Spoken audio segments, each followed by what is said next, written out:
When Hanuman prepared to cross the ocean, he stood upon the mountain peak, gathered his strength, and leapt forward.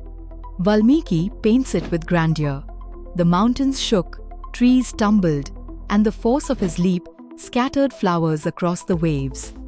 The ocean, covered in blossoms, looked like the starry sky itself. From this moment, Hanuman's journey was remembered as flight.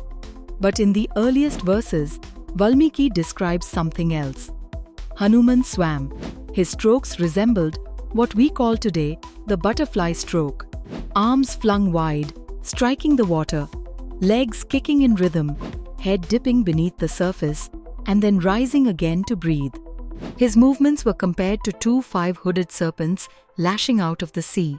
When he raised his head and opened his mouth, it seemed as though he meant to drink the whole ocean. This was no ordinary swim. It was a test of endurance beyond any creature but Hanuman could manage. Others of the Vanaras might leap or swim for 40, 50, perhaps 80 yojanas. Hanuman alone could cover the full 100. Valmiki also describes Hanuman increasing in size. Taken literally, it sounds like he became a giant spanning yojanas. But the poetry is deeper. Growth meant his confidence and determination swelled as challenges arose. Shrinking meant agility, humility, the ability to move unseen. Along the way, he faced many obstacles.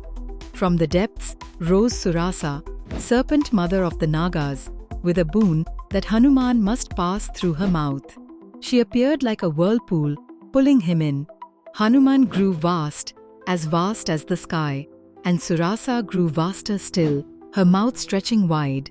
At last, Hanuman shrank to the size of a bee, slipped through her teeth, and expanded again beyond. Thus he fulfilled her boon without being swallowed. Further on came Simhika, the Rakshasi of the waters, the apex predator, like today's saltwater crocodile. She caught hold of his shadow and tried to drag him down.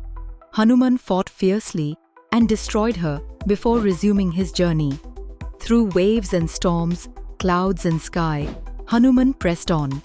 Sometimes the descriptions show him swimming, sometimes flying, sometimes like the moon appearing and disappearing behind clouds. This blending of imagery is the genius of Valmiki's poetry. It lifts the act of swimming into a vision of flight. At last, after enduring every trial, Hanuman reached the far shore. Exhausted but triumphant, he had done what none before him could, crossed the 100 yojanas, conquered the ocean, and arrived at Lanka, ready for the mission that would change the fate of the war.